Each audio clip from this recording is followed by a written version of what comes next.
रात के 3 बजे हैं। पूरी दुनिया सो रही है, लेकिन आप अब भी जाग रहे हैं। ये खामोशी, ये अंधेरा, ये सन्नाटा कुछ तो कह रहा है। स्वागत है आपका इट्स 3 AM में। यहाँ हम सुनाते हैं वो कहानियाँ जो नींदें उड़ा दें, जो दिल की धड़कनें बढ़ा दें, जो अंधेरे में छुपे सच को उजागर कर दे। सच्ची डरावनी घटनाएं, मन को हिला देने वाली हॉरर स्टोरीज, भूत प्रेत टोने टोटके और लोक कथाएं, और वो सब जो अंधेरे में सिर्फ महसूस किया जा सकता है। अगर हिम्मत है तो सब्सक्राइब कीजिए, क्योंकि रात के 3 बजे असली कहानियाँ शुरू होती है। गहरी सांस लीजिए, अंधेरे में उतरने का वक्त आ गया है। चलिए शुरू करते हैं। पुरातन प्रतिमूर्ति का साया, एक भयावह कहानी। पश्चिम बंगाल के सुदूर दक्षिणी हिस्से में, जहां सुंदरवन के विशाल जंगल शुरू होते हैं, वहां से कुछ पहले विद्यानगर नाम का एक छोटा सा गांव था। विद्यानगर अपने नाम के विपरीत किसी ज्ञान या कला के लिए नहीं, बल्कि अपनी उदास फिजा और गांव के ठीक बीच में खड़ी खंडर हो चुकी एक विशाल हवेली के लिए जाना जाता था। इस हवेली को लोग राजबाड़ी कहते थे, जो कभी एक जमींदार परिवार का गौरव हुआ करती थी। अब उसकी दीवारें काई और समय के निशान समेटे खड़ी थीं। टूटी हुई खिड़कियों से जंगली लताएं झांकती थी और ढह चुकी छतें उसके पुराने वैभव की कहानी कहती थीं। गांव के लोग शाम ढलते ही राजबाड़ी के पास से गुजरने से बचते थे। कहते थे कि वहां कुछ अदृश्य प्राचीन साया बसता है, जो राजबाड़ी के दुखद इतिहास से जुड़ा है। शौर्य, एक युवा फोटोग्राफर और प्राचीन वास्तुकला का प्रेमी, अपनी नई परियोजना के लिए प्रेरणा ढूंढ रहा था। शहर की आपाधापी से ऊबकर उसने बंगाल के ग्रामीण इलाकों की यात्रा करने का फैसला किया, और उसी सिलसिले में वो विद्यानगर आ पहुंचा। उसने गांव के बाहरी छोर पर एक छोटा सा पुराना मकान किराए पर लिया, जहां से राजबाड़ी का धुंधला सा नज़ारा दिखता था। पहली नज़र में ही राजबाड़ी की भव्यता और रहस्य ने उसे अपनी ओर खींच लिया। उसे लगा कि यहाँ उसकी कला को कुछ नया मिलेगा। उसके दोस्त उसे राजबाड़ी के बारे में सुनाए गए किस्सों से डराते रहे, लेकिन शौर्य ने उनकी बातों को बस अंधविश्वास माना। एक सर्द सुबह, जब पूरे गांव पर हल्की कोहरे की चादर बिछी हुई थी, शौर्य अपने कैमरे और उपकरणों के साथ राजबाड़ी की ओर चल पड़ा। रास्ता कच्चा था और उसके हर कदम से सूखी पत्तियां चरमरा उठती थीं। जैसे ही वो राजबाड़ी के मुख्य दरवाजे पर पहुंचा, एक अजीब सी ठंडक ने उसे घेर लिया, मानो तापमान अचानक कई डिग्री गिर गया हो। हवेली का विशाल जंग खाया हुआ दरवाज़ा आधा खुला था और अंदर से एक अजीब सी बदबू आ रही थी। नम लकड़ी, पुरानी धूल और कुछ ऐसा जिसे शौर्य पहचान नहीं पाया, लेकिन वो बहुत ही असहज करने वाला था। शौर्य ने टॉर्च जलाई और अंदर कदम रखा। हवेली के अंदर धूल और मकड़ी के जालों की मोटी परतें बिछी थीं। टूटे हुए फर्नीचर, फटी हुई किताबें और दीवारों पर टंगी अजीबोगरीब तस्वीरें हर तरफ बिखरी थीं। राजबाड़ी की विशालता उसे हैरान कर रही थी, लेकिन साथ ही एक अनजाना डर भी उसके अंदर घर कर रहा था। वो एक के बाद एक कमरे में घूमता रहा, हर कोने की तस्वीरें लेता रहा, मानो वो समय को अपने कैमरे में कैद करना चाहता हो। जब वो राजबाड़ी के पिछले हिस्से में पहुंचा, तो उसे एक पुराना अंधेरा कमरा मिला, जिसका दरवाज़ा आधा खुला था।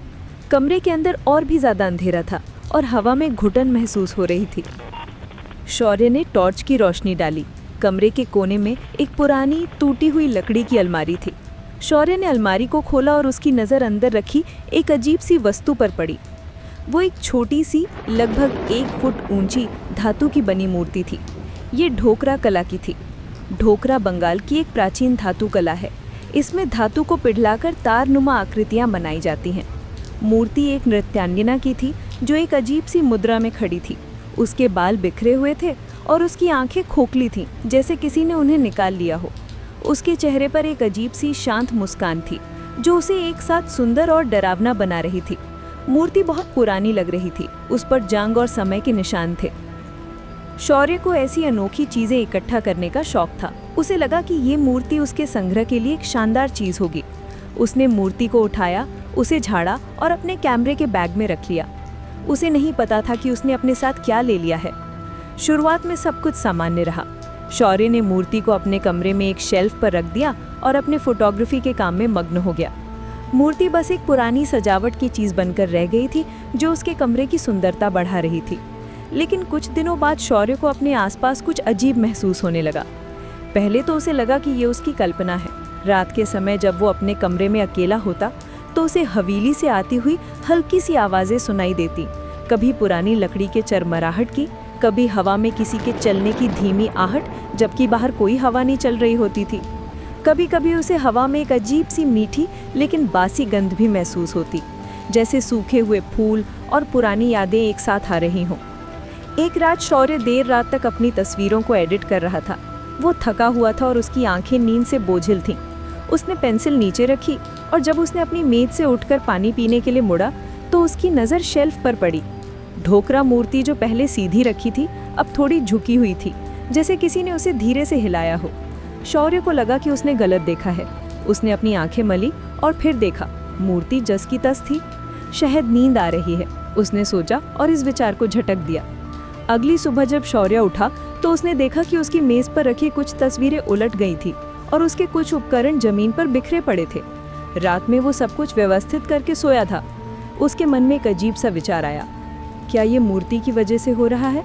उसने तुरंत उस विचार को झटक दिया। पागल हो गया हूँ क्या? ये सब मेरे मन का वहम है। लेकिन घटनाएं बढ़ती गईं। रात में जब शौर्य सो रहा होता तो उसे ऐसा लगता जैसे कोई उसके बिस्तर के पास खड़ा है। उसे एक अजीब सी ठंडी हवा महसूस होती और कभी कभी उसे एक छोटी बच्ची के घुंघरू यानी पायल की धीमी सी आवाज़ सुनाई देती, जो धीरे धीरे पास आती और फिर दूर चली जाती। उसे स्वप्न आने लगे, भयानक स्वप्न, जिनमें वो राजबाड़ी के अंधेरे कमरों में फंसा था और वही नृत्यांगना की मूर्ति उसे घूर रही थी।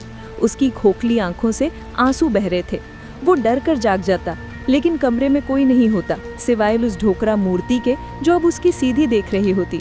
उसकी खोखली आंखें अंधेरे में और भी ज्यादा डरावनी लगती थी। शौर्य की नींद हराम हो चुकी थी। उसके चेहरे पर थकान और डर साफ दिखाई देने लगा था। वो चिड़चिड़ा हो गया था और अब अकेले भी डरने लगा था। वो जानता था कि ये सब उस मूर्ति के आने के बाद ही शुरू हुआ था। उसकी एकाग्रता भंग हो रही थी और वो अपने काम पर ठीक से ध्यान नहीं दे पा रहा था। उसने तय किया कि वो उस मूर्ति से छुटकारा पालेगा।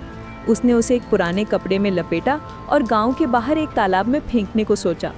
वो तालाब की ओर चल पड़ा। जैसे ही उसने मूर्ति को फेंकने के लिए हाथ उठाया, एक तेज हवा का झोंका आया और उसके हाथ से मूर्ति फिसलकर जमीन पर गिर गई। उसी पल तालाब का पानी अजीब तरह से काला पड़ने लगा और उसमें से एक अजीब सी मछली की सड़ने जैसी गंध आने लगी। शौर्य डरकर पीछे हट गया।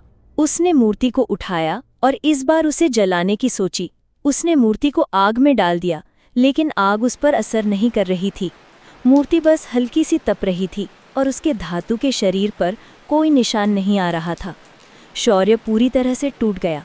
उसे समझ नहीं आ रहा था कि वो क्या करे। ये मूर्ति उसका पीछा क्यों नहीं छोड़ रही थी? वो किससे जुड़ी थी? उसने गांव के कुछ बूढ़े लोगों से बात करने का फैसला किया। उसने उन्हें अपनी समस्या बताई। हालांकि उसने मूर्ति के बारे में ज़्यादा कुछ नहीं कहा, सिर्फ इतना कहा कि उसे अपने घर में अजीब चीज़ें महसूस हो रही हैं और वो शांति नहीं पा रहा है। एक बूढ़े ने, जिसने राजबाड़ी के बारे में कई कहानियाँ सुनी थी, उसे ध्यान से सुना। बेटे, बूढ़े ने कहा, राजबाड़ी में एक शाप है। कहते हैं कि जमींदार की एक बेटी थी जिसका नाम था राधिका। राधिका बहुत ही सुंदर थी और उसे नृत्य का बहुत शौक था। उसके जन्मदिन पर उसके पिता ने उसे एक विशेष ढोकरा मूर्ति भेंट की थी, एक नृत्यांगना की मूर्ति जिसे राधिका अपनी आत्मा मानती थी। लेकिन राधिका की शादी एक ऐसे परिवार में तय की गई थी जहां उसे नृत्य करने की आज़ादी नहीं थी।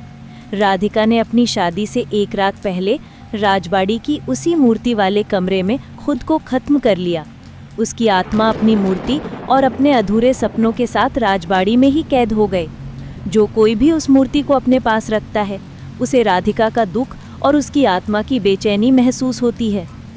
शौर्य को अब समझ में आया, उसकी मूर्ति ही वो अभागी खिलौना थी। राधिका की आत्मा उसमें कैद थी और वो उसे शांति से जीने नहीं दे रही थी। राधिका अपने अधूरे सपनों और अपने प्यार से दूर रहने के दुख से मुक्ति चाहती थी। शौर्य जानता था कि उसे अब इस आत्मा को शांत करना होगा, उसे मुक्ति दिलानी होगी। उसने फिर से बूढ़े से सलाह मांगी। मुझे क्या करना चाहिए? उसने पूछा। बूढ़े ने कहा, उस आत्मा को अपने खिलौने से बहुत प्यार है और अपने अधूरे सपनों से। उसे मुक्ति तभी मिल सकती है जब उसे उसकी पसंदीदा जगह पर शांति से रखा जाए। उस मूर्ति को वापस राजबाड़ी ले जाओ उसे वहीं रखो जहाँ राधिका उसे सबसे ज़्यादा पसंद करती थी, शायद उसके कमरे में या जहाँ वो नृत्य का अभ्यास करती थी। और उसके लिए कुछ ऐसा करो जो उसके अधूरे सपनों को पूरा करे। उसे एक बार फिर से नृत्य करते हुए महसूस कराओ। शौर्य कांप रहा था। राजबाड़ी, वो जगह जहाँ से सब कुछ शुरू हुआ था और जहाँ राधिका की दुखद मृत्यु हुई थी। लेकिन उसके पास कोई और विकल्प नहीं था। उसने हिम्मत जुटाई, ढोकरा मूर्ति को उठाया और रात के अंधेरे में राजबाड़ी की ओर चल पड़ा। जंगल और ज़्यादा डरावना लग रहा था। हवा में एक अजीब सी ठंडी सिहरन थी और पेड़ों की डालियाँ ऐसे हिल रही थी मानो कोई अदृश्य हाथ उन्हें हिला रहा हो। मूर्ति के अंदर से हल्की सी घुंघरू की आवाज़ें आ रही थी, मानो राधिका की आत्मा उसे खींच रही हो। वो राजबाड़ी के टूटे हुए दरवाजे से अंदर घुसा। हवेली के अंदर का तापमान ज़मीन पर गिर गया था और उसे एक अजीब सी गंध महसूस हुई जो जले हुए लकड़ी और पुराने आंसुओं की तरह थी। वो उस कमरे में पहुंचा जहां से उसने मूर्ति उठाई थी। ये शायद राधिका का नृत्य कक्ष रहा होगा। शौर्य ने मूर्ति को वापस उसी अलमारी में रखा जहां वो पहले मिली थी। जैसे ही उसने मूर्ति को अपनी जगह पर रखा, कमरे में एक हल्की लेकिन स्पष्ट रोशनी चमकी। ये रोशनी नीली थी और इसने पूरे कमरे को भर दिया। हवा में एक प्यारी सी मुस्कान महसूस हुई और शौर्य को लगा जैसे उसने एक छोटी बच्ची की खिलखिलाहट सुनी हो। घुंघरू की आवाज़ें और तेज़ हुईं और उसे लगा जैसे कोई अदृश्य नृत्यांगना उसके सामने नृत्य कर रही हो। शौर्य ने अपनी आंखें बंद कर लीं और कल्पना की कि राधिका अपनी मूर्ति के साथ फिर से नृत्य कर रही है, अपने सपनों को पूरा कर रही है। फिर नीली रोशनी धीरे धीरे फीकी पड़ गई और कमरा फिर से अंधेरे में डूब गया। लेकिन इस बार अंधेरा डरावना नहीं था। शौर्य को लगा जैसे उसे शांति महसूस हो रही है। वो जानता था कि राधिका को उसकी मूर्ति वापस मिल गई है और उसकी आत्मा को अब मुक्ति मिल गई होगी। शौर्य राजबाड़ी से बाहर निकला। इस बार उसे कोई ठंडी हवा महसूस नहीं हुई, न ही कोई अजीब सी गंध। राजबाड़ी शांत लग रही थी, मानो सालों से दबे हुए आत्मा को आखिरकार शांति मिल गई हो। शौर्य अपने घर लौट आया। अगले कुछ दिनों तक उसे अच्छी नींद आई और उसके घर में कोई अजीब आवाज़ नहीं आई। वो फिर से अपने काम पर ध्यान देने लगा, लेकिन ये अनुभव उसे हमेशा याद रहेगा।